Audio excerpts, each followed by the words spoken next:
上帝把下来这个宣告，按照那个福音新约，他们穆斯林就不同意那个这个上帝的那个对的儿子，他们就不同意。他又存在过了，那我们又惊讶了。说实话，哪一个是真的，哪一个是假的？我们要再来看一下那个主题，谁按照那个主题那我们到底哪本书才真正讲述了他是穆斯林的古兰经还是犹太人的多拉书？我们要看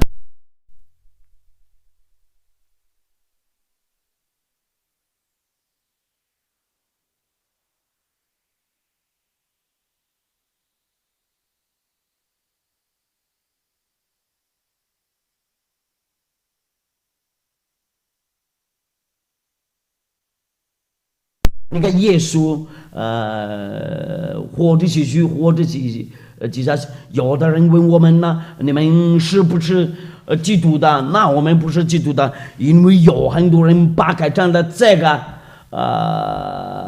为那个别的意思。哎呀，就是那个跟着要说，那这个基督的。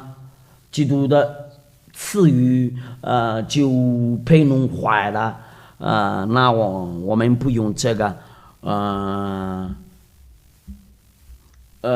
真理就是我们等一下要看这个，因为穆斯林的古兰经也同意了那个要说又存在过了，然后按照他们的书大名叫以撒，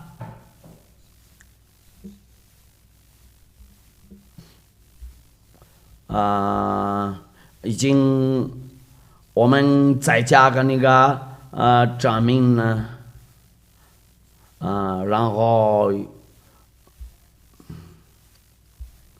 我们要看在那个阿拉麦达书，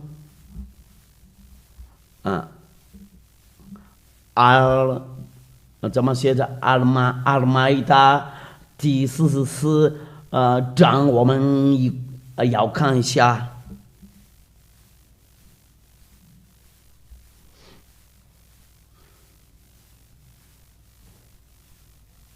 阿拉麦达第44章，章句就。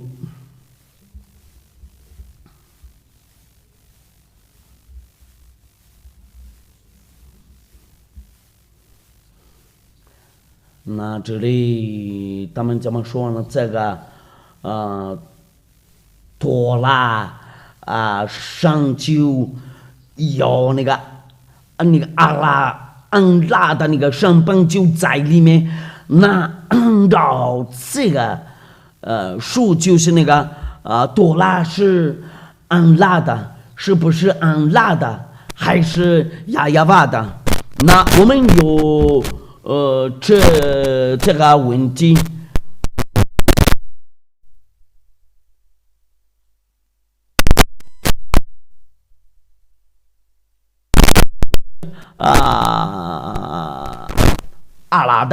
安拉的书，然后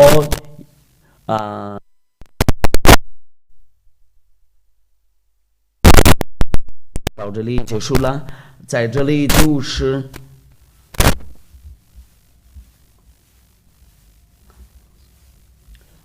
按照刚才的那个章句，那个犹太人的那个多拉的那个主人是安拉。我们还要看其他的那个写着哎呀马良嘛第12章也是那个按照那个穆斯林的那个古兰经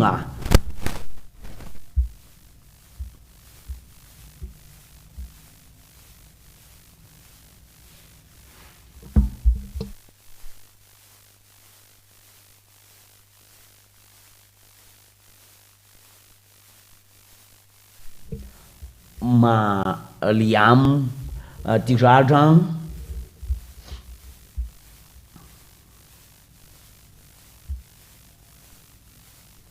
我再来给你们那个证明呢。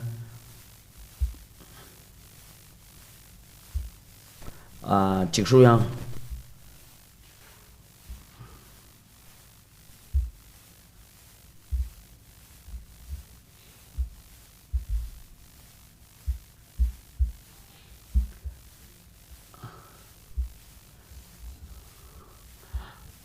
在这里跟这个人说，要拿着好这本书，因为这是从你小孩就赐给我了呢。那在这里说定了，他们按照那个穆斯林的那个果然经，他们就同意了这个犹太人的那个多拉。那我们要看哪个是真的那个犹太人的那个多拉书，还是穆斯林的那个果然经？我们要看日期才可以，我们要看日期看时间。第一个那个犹太人的多拉就是那个0年2000年就有存在过了，在按照那个维基百科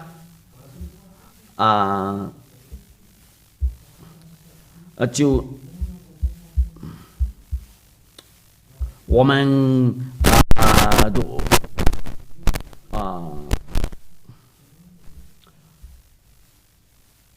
如果那个多拉书的有存在过的话，就是那个0年2000年呢。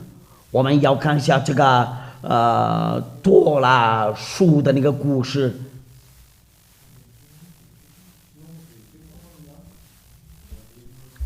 在这里还有另一个书，我就是从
一直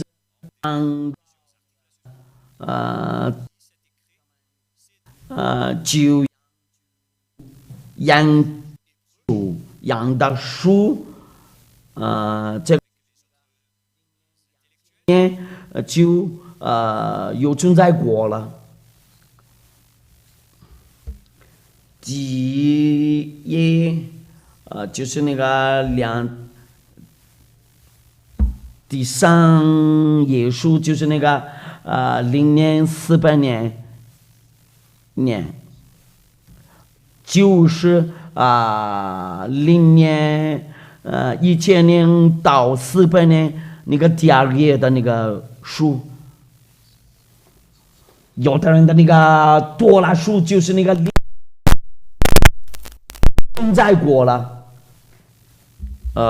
我们要看在Wikipedia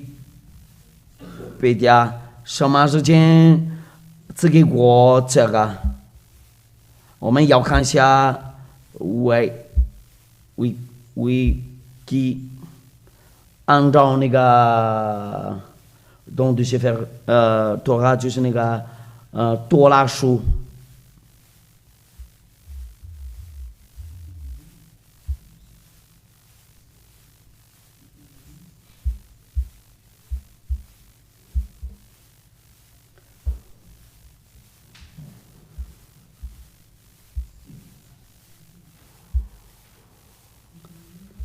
这个就是那个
l'année moins 1000 avant l'an 0. Voilà, donc c'est clair pour nous et c'est bien prouvé que le Sefer Torah existait déjà avant l'an 0, vers l'année moins 2000, et sa distribution dans les petites synagogues et les petites églises, c'était vers l'année moins 1000.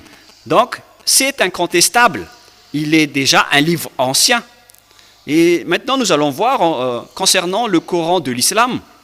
Et si je vous dis encore ceci, c'est encore par amour pour vous les humains avant votre anéantissement. Et Élia vous dit, sachez, vous tournez, il n'y a plus rien à faire sur votre terre, sa destruction est arrivée. Et moi, je dis à tous les humains, revenez vers le propriétaire de votre terre. Vous ne pouvez plus y échapper. Alors, tant que l'histoire n'est pas arrivée, pour vous, ne vous frappe pas, alors revenez vers la vérité, pour que les humains ne soient plus attrapés par les tromperies, car beaucoup de gens étaient trompés, notamment les pécheurs. Et sauf tous ceux qui sont avec Élia ne sont plus des pécheurs et ne pêchent point, car prier, si vous priez, votre objectif c'est de vous ôter de vos péchés. Et les pécheurs n'iront jamais auprès du Dieu d'Abraham, c'est du baratin. Vous allez être perdus en enfer et dans le lac du feu et du soufre. Alors soyez bien prudents. Nous allons donc voir l'existence et la naissance du Coran juif, du Coran de l'islam. C'était en quelle année ? Nous pouvons également voir cela sur Wikipédia, date de parution. Le livre de l'islam a été proclamé vers l'année plus 612. Vers plus 610 jusqu'en plus 632. Vers 610-612 jusqu'à 632. Et il y a encore eu d'autres éditions après 632, 634, etc. C'est-à-dire que l'existence du Coran islam était aux alentours de l'année 610. On parle de Coran de l'islam, c'est-à-dire les musulmans. C'est donc un livre récent et il ne ressemble pas au livre juif. C'est un livre très différent. C'est pourquoi le nom de leur Dieu est différent. Dans le Sefer Torah juif, il est écrit Yahava, et dans le Coran, il est écrit Allah. Alors qu'est-ce qu'on doit prendre ? Parce que chacun dit qu'ils sont les propriétaires. Alors, on va bien faire revenir pour montrer bien l'originalité. Voilà donc la date de parution et l'histoire du Coran. Et on va un peu plus bas que il y a les auteurs, les paroles divines selon la création musulmane, etc. Et ici, on voit la date de parution que je vous ai montré tout à l'heure. Date de parution proclamée de 610 à 612 jusqu'à 632, c'est-à-dire vers l'année 610. C'est là que le Coran a existé. C'est incontestable, hein? Tout le monde le connaît. La question qui se pose, si vous voulez regarder la vérité avec les yeux qui ne trompent pas, qui ne favorisent pas, qu'est-ce qu'on doit suivre à ce sujet? Car chacun de ces deux livres parle du Dieu d'Abraham et ils disent tout ce qu'ils reconnaissent le Dieu d'Abraham. Alors, lorsqu'on voit bien, on regarde bien, alors on voit que le livre du Sefer Torah existait depuis l'année moins 2000 et vers l'année moins 1000, c'est prouvé dans Wikipédia qu'on a vraiment distribué le Sefer Torah dans les synagogues, c'est-à-dire les petites églises. Il y avait donc eu la distribution effective du Sefer Torah dans les synagogues, c'est-à-dire que le Sefer Torah est le plus ancien des livres. Il a vraiment écrit toutes les anciennes paroles. Et si vous allez regarder, qu'est-ce que vous allez prendre? Celui qui est né vers l'année plus 600, vers l'année du livre d'Islam. Est-ce que c'est là que vous allez connaître ce Dieu d'Abraham, ou est-ce que c'est vers l'année moins 2000 et avec les yeux directs qui ne favorisent pas? Tout le monde dit qu'on doit voir le livre qui était né vers l'année moins 2000, car son nom est figuré là-dedans. Voilà la vérité. Si vous voulez regarder l'originalité, on doit regarder le plus ancien. Par exemple, la naissance ou la situation judiciaire d'un terrain, on doit voir l'authenticité, c'est-à-dire le dossier le plus ancien. Donc c'est clair que c'est celui qui a le plus ancien dossier de situation juridique, c'est le propriétaire du terrain. Mais ce n'est pas du tout celui qui est arrivé récemment. Voilà donc la vérité qui est incontestable. Alors la question se pose, qui est faux? Lequel est faux? Et nous allons donc préciser ce schéma qui est en cours.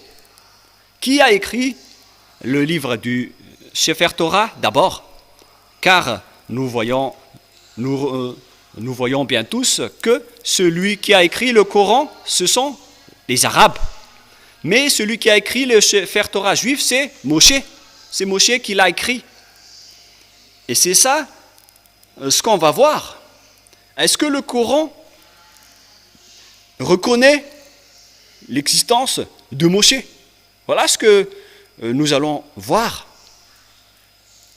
Je vais ajuster un peu ma pause, car les techniciens me font une remarque, car il y a aussi ma veste et mes vêtements qui les tirent, mais ce n'est pas grave, je les ai ajustés. Allons-y. Ils reconnaissent Moshe car on voit bien que c'est Moshe qui l'a écrit. C'est dans Exode 24, quel verset déjà?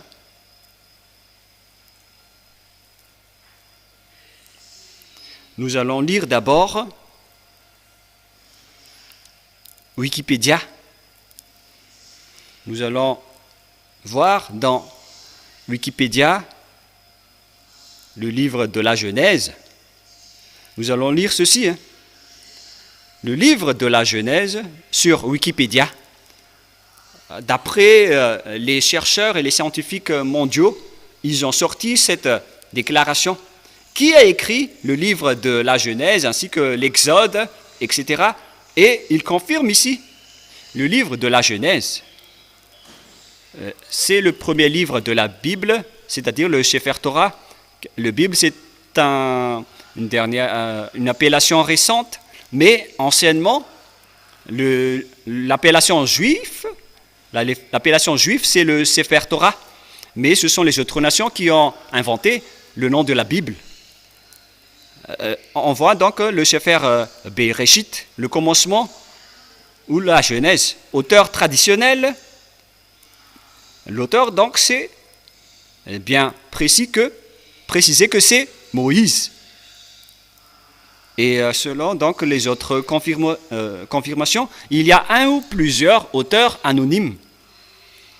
Donc il peut y avoir d'autres auteurs, mais Moshe a regroupé les écrits dans un seul livre. La raison, c'est parce que Moshe a reçu l'ordre de l'écrire, alors il les a écrits. Nous allons voir cette histoire dans le Sefer Torah juif, dans le livre d'Exode, chapitre 24, que Moshe a reçu la parole et il a écrit la parole du Père Yahva. Exode, chapitre 24, verset 4. C'est-à-dire que l'histoire du livre de la Genèse, Exode, Lévitique et Nombre, ce sont tous des livres écrits par le grand-père Moshe. Moshe écrivit toutes les paroles de Yahva. Puis il se leva de bon matin, il bâtit l'autel au pied de la montagne et dressa 12 pierres pour les 12 tribus d'Israël. C'est donc bien Moshe qui a écrit le Sefer Torah. Le verset 4 est très clair et en gras que c'est Moshe qui a écrit toutes les paroles de Yahva. Donc on ne peut plus contredire en disant que c'est une autre personne qui l'a écrit. Donc l'ancien livre du Sefer Torah, c'est Moshe qui les a écrit, toutes ces paroles, selon ce que le Sefer Torah dit dans le livre d'Exode, c'est-à-dire le livre de Moshe. Et nous allons donc voir si les islamistes, les musulmans reconnaissent Moshe, mais s'ils reconnaissent Moshe, alors la vérité du Sefer Torah n'est plus incontestable et indiscutable. Car si vous reconnaissez la vérité sur cet auteur, alors que dans le Sefer Torah, le nom de Moshe est bien écrit Moshe, mais les musulmans les ont changés en Mosha, et tout le monde le connaît. Et nous allons voir si le Coran de l'islam reconnaît Moshe. Et si vous le reconnaissez, alors il faut que vous tournez vers la vérité. Voilà la sagesse. Tournez-vous vers la vérité. Le rôle de Élia, c'est d'expliquer, de prouver. Mais si vous ne voulez pas écouter, alors tant pis pour vous. C'est comme lorsque j'ai prouvé aux personnes qui invoquent Jésus et Jesus en leur disant « ce n'est pas juste ce que vous faites, vous n'êtes que des pécheurs ». Et même le livre de Coran précise qu'ils sont tous pécheurs, ils vont tous être jetés en enfer. Et ils reconnaissent tout cela, hein. Mais après ils se disent qu'on va les sélectionner depuis l'enfer, après, petit à petit. Et c'est aussi la question que je vous pose. Comment pouvez-vous vous enlever de l'enfer? Car c'est écrit dans votre livre. Mon arrivée, c'est de sauver les gens sans discrimination. Moi, je suis là pour sauver les humains. Comment vous allez faire pour vous enlever de l'enfer? Donnez votre solution. Ne donnez pas des solutions en bloc. Donnez des vraies solutions. Car dans votre livre, il est aussi écrit que vous n'avez pas le pouvoir de rendre une personne parfaite. Que vous n'avez pas le pouvoir de faire revenir le gens dans la perfection. Alors, comment pouvez-vous vous dégager de l'enfer? C'est la question qui se pose. Comment, après votre mort, vous allez pouvoir quitter l'enfer? C'est vraiment dangereux. Mais moi, je vous dis que tout le monde connaît cela. Et lorsqu'on les a posé la question, mais comment vous allez vous dégager de là? Et ils donnent des réponses bêtes et qui n'ont pas de sens.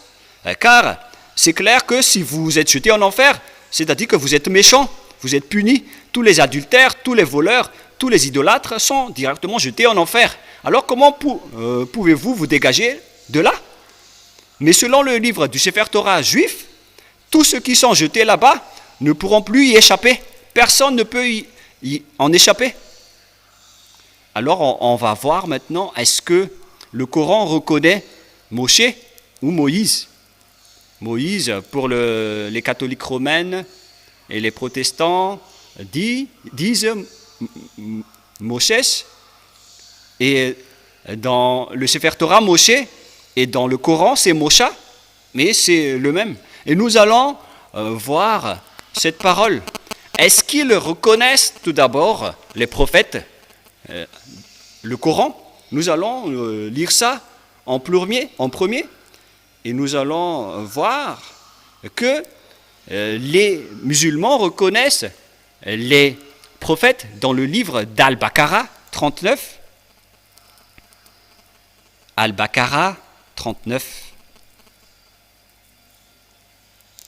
Patientez un peu car je vais encore faire une recherche là-dessus. Al-Baqarah, quel chapitre déjà? 39. 36, 37, 38, 39. Voilà. Al-Baqarah 39, le voilà.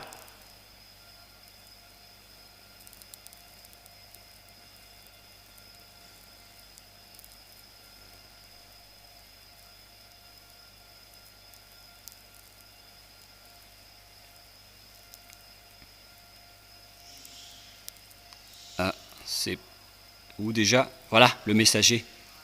Nous allons lire à partir du verset 38, 39. Nous dîmes, descendez d'ici, vous tous.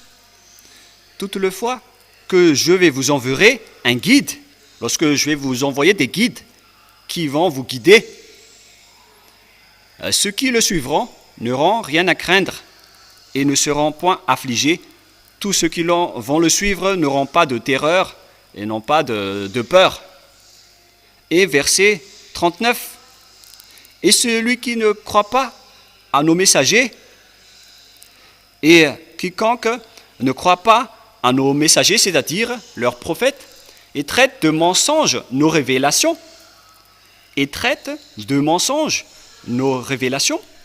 ceux-là sont les gens du feu.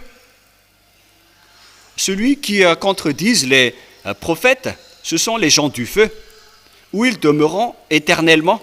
Donc, s'ils n'acceptent pas les paroles de leurs prophètes, ils vont mourir éternellement en enfer, c'est-à-dire dans le feu. C'est-à-dire qu'on doit accepter les paroles des prophètes, et nous savons tous qu'il n'y a pas de prophète plus ancien que Moshe. Si on parle de prophètes, notamment israéliens, voilà donc pour ce premier schéma. Et nous allons encore voir une autre parole dans Al-Baqarah 98. Al-Baqarah 98, qu'est-ce qui est dit ici? Nous allons le voir petit à petit. Al-Baqarah 98. Voilà. 98. Dit, quiconque est ennemi d'Allah, voilà le nom de leur Dieu, de ses anges, de ses messagers, jusqu'aux messagers, de Gabriel et de Michaël. On voit ici le terme Gabriel et Michaël qu'on voit également dans le livre du Sefer Torah. Allah sera son ennemi. Ils vont donc se battre avec Allah, car Allah est l'ennemi des infidèles. Car Allah est donc l'ennemi des infidèles. C'est-à-dire qu'on doit accepter la parole des prophètes, sinon vous allez devenir un ennemi de ce Dieu. Et c'est clair alors que nous devons voir que est-ce que le Coran de l'islam reconnaît Moshe comme prophète, car si Moshe est un prophète, alors les musulmans doivent accepter les paroles de Moshe, car Moshe est le premier des prophètes. Et eux aussi, ils reconnaissent le livre de la Torah où existe Moshe, et il n'y a pas d'autre livre. Et voilà donc pour ce verset, et nous allons encore enchaîner avec le verset 253. C'est un peu loin, le verset 253.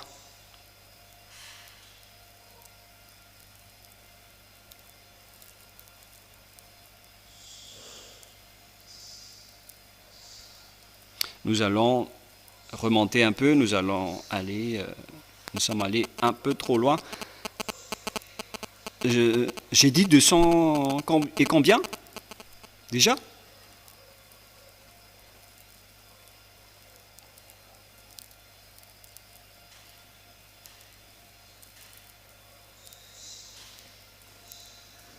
« 55, 54, 53.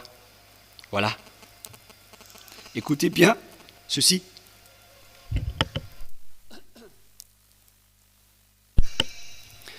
Parmi ces messagers, nous avons favorisé certains par rapport à d'autres, et il en est à qui Allah a parlé. C'est-à-dire, parmi ces prophètes et ces messagers, il y a des hauts gradés par rapport aux autres, et par rapport à tout le monde. Et il en est à qui Allah a parlé. Donc, il y en avait eu avec qui Allah a parlé, et qui ont donc été promus en grade. Et il parle de Jésus ici, mais la vérité c'est Yahushua, parce que tous les noms ont changé. L'islam l'ont changé en Isha. Isha, le fils de Maria. Ils disent que Yahushua, selon le livre de Coran, il a le Saint-Esprit et il est très différent des autres prophètes. Voilà ce qui est dit là. Et là, nous allons nous arrêter ici, mais là nous voyons bien qu'il y a des hauts gradés parmi les prophètes, y compris le fils de Maria qui est Yahushua. Il est bien écrit dans le livre de l'islam. C'est-à-dire que, à travers cette parole, le livre du Coran précise bien et qu'ils reconnaissent bien que Yahushua, qui a été enfanté par Maria, il a bien le Saint-Esprit. Et ils ont dit qu'ils ont bien prouvé qu'on lui a donné le Saint-Esprit et on lui a confirmé par le Saint-Esprit. Et c'est Allah lui-même qui l'a dit, cette chose. Et donc, on précise bien ici qu'on doit écouter les prophètes. Et nous allons maintenant voir comment il voit, il reconnaît Moïse, Moshe ou Mosha. Il reconnaît ce Moshe dans le livre d'Al-Imran. Voilà ce qui va terminer notre enseignement d'aujourd'hui. Est-ce que le livre de Coran reconnaît Moshe? Et lorsqu'il le reconnaît, donc c'est clair que c'est le Sefer Torah juif qui est vrai et le Coran est faux, d'après tout ce qu'on a dit. Je vous ai donné les preuves. Je n'ai pas seulement sorti les écrits dans le Sefer Torah, mais j'ai également sorti les écrits dans le Coran. Comme ça, vous voyez que je n'ai pas favorisé l'une ou l'autre pour confirmer la vérité. Mais là, on a vu les deux versions pour que vous voyez après qui est-ce qu'on doit suivre. C'est dans le livre de Al-Imran 84. Je précise que tout ce que je fais en parole, c'est par amour pour vous. On ne veut pas que vous soyez perdus en enfer, car sinon vous allez être en difficulté, vous allez avoir le danger. Qu'est-ce que j'ai dit déjà? C'est dans Al-Imran 84. Voilà. Allons-y.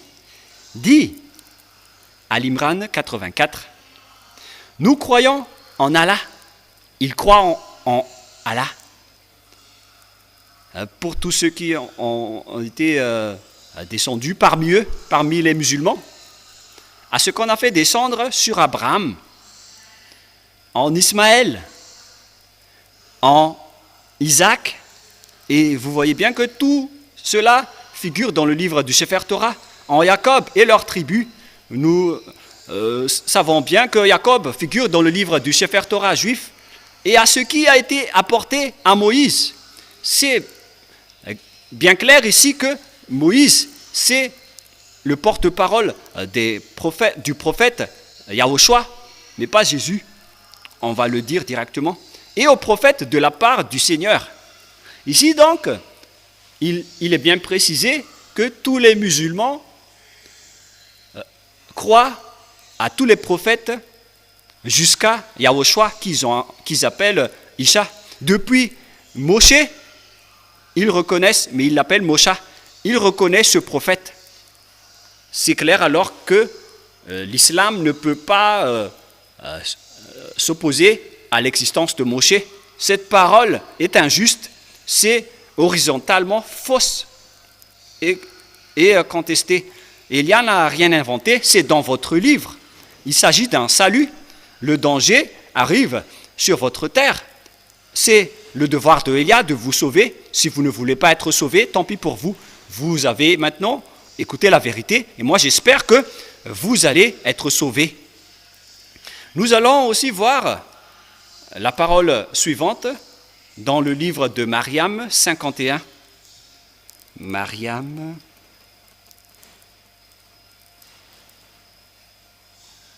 51.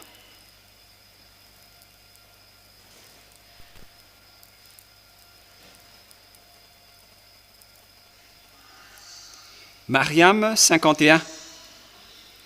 Et mentionne dans le livre de Moïse ou Moshe, c'était vraiment un élu et c'était un messager et un prophète. Il exige bien les islamistes qu'il faut bien préciser et bien marquer que Moïse ou Moshe, c'était vraiment un élu. Il faut bien donc marquer dans le livre de l'islam que Moïse ou Moshe ou Mosha, c'est un élu, un porte-parole et un vrai prophète messager. Voilà. Il est élu, il a été vraiment choisi. Ce n'est pas qu'il n'a pas été élu, mais il est vraiment un élu. Donc c'est un homme élu, alors ne le négligez pas. C'est ce qui est dit à travers cette parole. Donc vous voyez que les islamistes ne peuvent plus contester la vérité sur Moshe, car c'est écrit dans leur propre livre. Qu'est-ce que Moshe alors a dit? Car c'est Moshe qui a écrit le livre de la Genèse, qu'on vient de voir tout à l'heure. C'est clair alors que vous ne pouvez pas le contester en disant qu'il y a des fausses paroles. Comment pouvez-vous dire et comment pouvez-vous fausser la parole de Moshe? Car la parole de Moshe est vraie et existait déjà vers l'année -1500. Comment pouvez-vous s'opposer à cela? Vous voyez que c'est impossible. Parce que si vous opposez à la parole de Moshe, vous vous opposez à vos propres paroles. C'est clair alors que si vous voulez être sauvé, revenez vers le Sefer Torah juif. Si vous ne revenez là-bas, si vous ne revenez pas là-bas, alors vous êtes attrapé par votre parole. Je n'ai rien inventé, mais on a vu ensemble toutes les paroles. Nous allons encore rajouter notre parole pour démontrer et prouver dans le livre d'Al-Baqarah 51. Nous allons lire. Voilà. Al-Baqarah 51. Et rappelez-vous, lorsque nous donnâmes rendez-vous à Moïse pendant 40 nuits, et rappelez-vous que lorsque nous donnons rendez-vous à Moshe durant 40 nuits, lorsqu'il était monté sur la montagne, puis en son absence, Puis, en son absence, vous avez pris le veau, on parle ici des Israéliens, et vous l'avez pris pour idole, en statue d'idole, alors que vous avez adoré ce veau qui est vraiment injuste devant le Dieu de l'islam qu'ils appellent Allah. Vous voyez bien ici qu'on parle du sujet des Juifs. Donc les islamistes reconnaissent que Moshe est bien monté sur la montagne, alors qu'on trouve cette histoire dans le Sefer Torah juif qui existait déjà vers l'année moins 1500, qui est bien largement loin de l'année plus 600 du Coran. Les dates sont bien à l'écart et éloignées. Et si nous entendons tout cela, alors vous devez bien réfléchir. Est-ce qu'on doit encore contester le livre du Sefer Torah juif? Et on va avoir encore une confirmation que la parole de Moshe est incontestable selon le livre du Coran. Je n'ai rien inventé, c'est ce livre qui le dit. Nous allons voir une dernière parole dans le livre d'An Anisha 163, c'est un peu loin. C'est dans An Anisha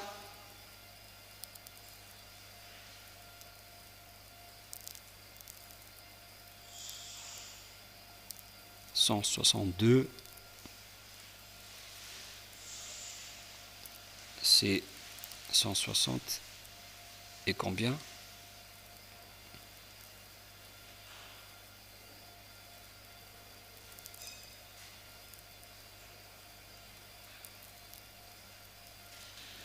Ici, donc, tous les prophètes sont concernés. Nous t'avons fait une révélation. Comme nous fîmes à Noé, nous t'avons fait une révélation comme à l'époque de Noé. Alors qu'on voit Noé dans le Sefer Torah juif, aux prophètes, à tous les prophètes, nous avons fait révélation à Abraham, avec Ismaël, avec Isaac, avec Jacob, et à toutes les tribus, à tous les peuples, en Yahushua, en Job, en Jonah, en Aaron, et jusqu'en Solomon. Et nous avons donné le livre de Zabour. On parle du livre du psaume, des psaumes. Donc, le livre du Coran reconnaît le livre de Zabor, Z-A-B-O-U-R, Zabour. Les islamistes reconnaissent le livre de Solomon, le livre d'Aaron, le livre de Job, le livre de Yahushua et tout le reste. Alors que nous voyons toutes ces histoires dans le livre du Sefer Torah juif vers l'année moins 2000 jusqu'en année moins 1500 jusqu'en moins 1000, on a vu toutes ces histoires. C'est-à-dire que le Coran de l'islam reconnaît le Sefer Torah juif. Quelle est la parole du grand prophète, l'élu, là-dedans, qui n'est autre que Moshe? Voilà ce qui est dit par Moshe, qui a écrit le livre du Sefer Torah que nous allons voir. Je vous ai déjà donné tout à l'heure. Moshe a dit dans Exode 24, 4. Et Moshe a écrit toutes les paroles du Père Yahva, le nom du Dieu qui a été invoqué par Moshe dans le Sefer Torah, c'est Yahva, mais pas Allah. Alors que Moshe existait déjà depuis une époque lointaine. Je n'ai pas encore donné la date d'existence, de naissance de Moshe, mais tout le monde le connaît déjà qu'il était déjà très ancien. Ce n'est pas qu'on a inventé. Voilà donc l'histoire de Moshe avec le titre Moïse historique. C'est l'histoire de Moshe selon les chercheurs. Nous allons directement lire le texte. Par conséquent, Moshe, selon la Torah, a vécu 120 ans. Il serait né en 1560 avant l'ère commune et serait mort en 1540.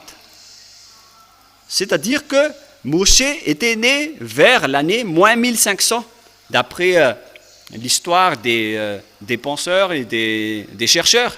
Mais nous n'allons pas chercher la précision à ce sujet, mais si on fait bien la recherche, ça doit donner l'année aux environs de moins 1500. Et si vous allez dire, est-ce que vous avez fait déjà des recherches à ce sujet? Oui, mais on ne va plus y revenir. Ça va nous faire perdre du temps. Mais là, donc on voit bien que Moshe était bien plus ancien que tous les autres prophètes arabes. Selon le livre du Sefer Torah, on voit que c'est Moshe qui l'a écrit. Et lorsque Moshe l'a écrit, Moshe a dit que vous ne devez pas rajouter ni retrancher les paroles. Faites attention aux ordonnances de votre Dieu, qui est le Dieu des Juifs. Alors que le Dieu de Moshe, il a bien expliqué qu'il s'agit du Dieu de Moshe vers moins 1500 et le Dieu d'Abraham vers moins 2000. C'est clair, c'est bien clair que le nom de leur Dieu, c'est Yahweh. C'est écrit dans le Sefer Torah. Nous allons voir donc la parole de Moshe dans le Sefer Torah juif qui dit qu'il ne faut rien rajouter ni retrancher aux paroles. Dans Deutéronome 4, 2, Moshe est l'élu en tant que prophète et messager. Alors, ne contredisez jamais la parole de Moshe. Nous allons lire donc Deutéronome chapitre 4, versets 1 et 2. Maintenant, Israël, écoute les lois et les ordonnances que je vous enseigne. C'est Moshe lui-même qu'on a fait porter la parole ici, venant directement du cher père Yahweh. Maintenant, Israël, écoute les lois et les ordonnances que je vous enseigne. Mettez-les en pratique afin que vous viviez et que vous entriez en possession du pays que vous donne Yahweh, le Dieu de vos pères. Donc, Israël doit suivre cette parole. Le Dieu d'Israël, donc, eh bien, le Dieu d'Israël, mais pas arabe. Le salut est donc réservé aux Israéliens.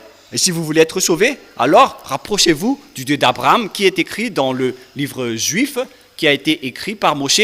Et son nom, c'est Yahweh que je vais vous montrer tout à l'heure. Et vous voyez déjà d'ailleurs son nom. Verset 2, qu'est-ce qui est dit?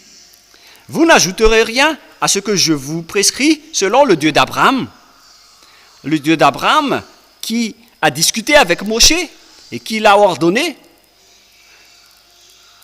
Et après, Moshe l'a dit dans Sefer Torah que les islamistes reconnaissent l'existence. Le Sefer Torah dit directement que il faut que vous faites attention au Dieu aux paroles de votre Dieu qui a dit vous n'ajouterez rien et ne retranchez rien à toutes les paroles.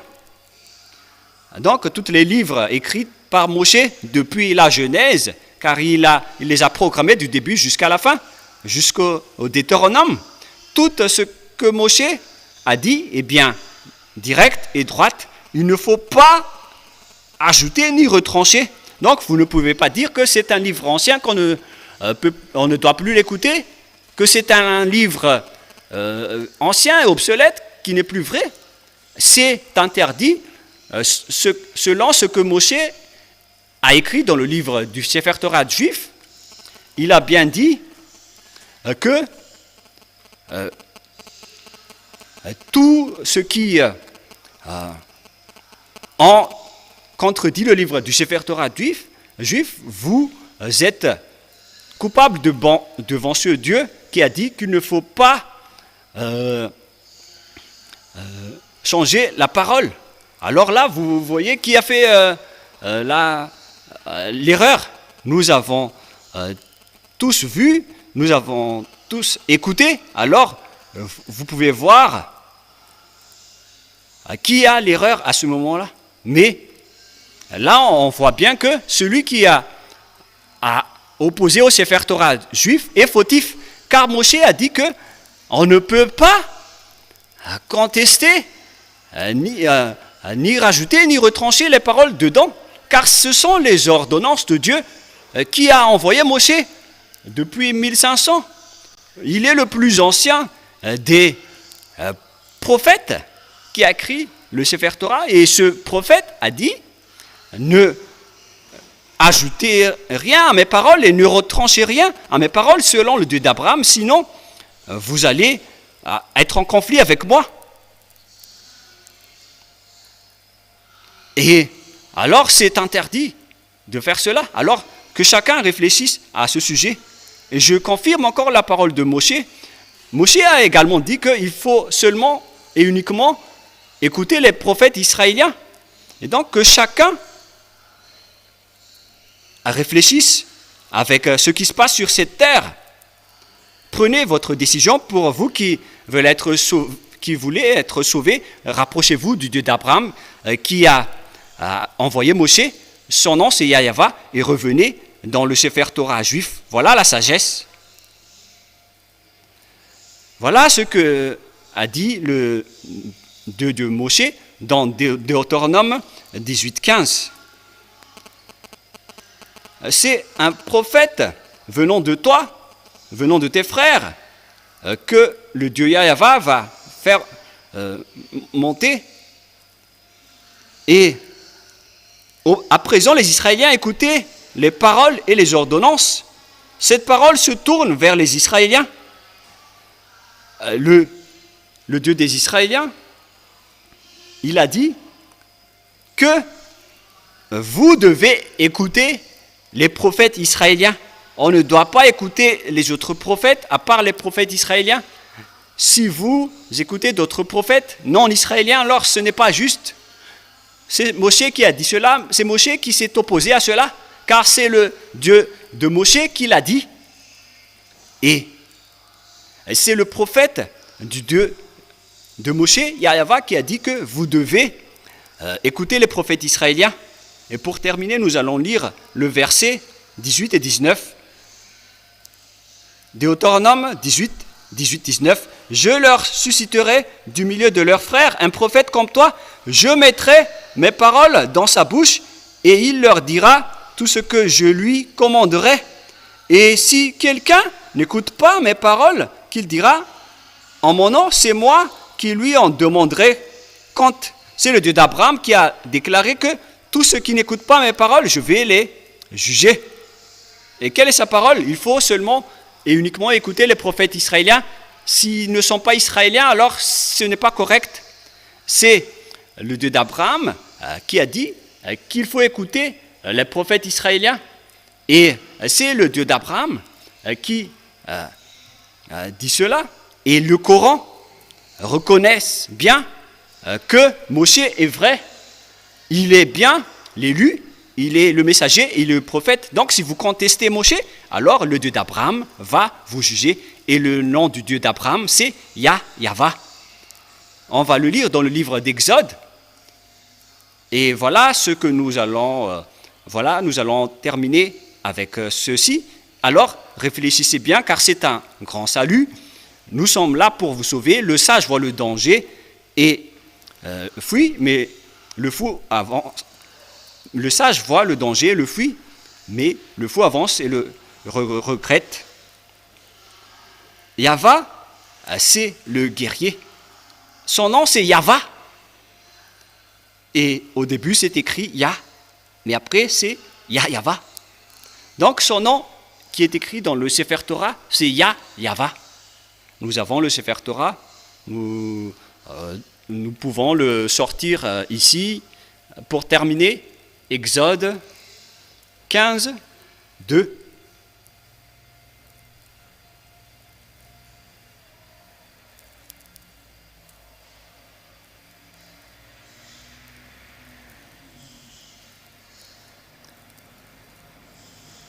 Exode 15.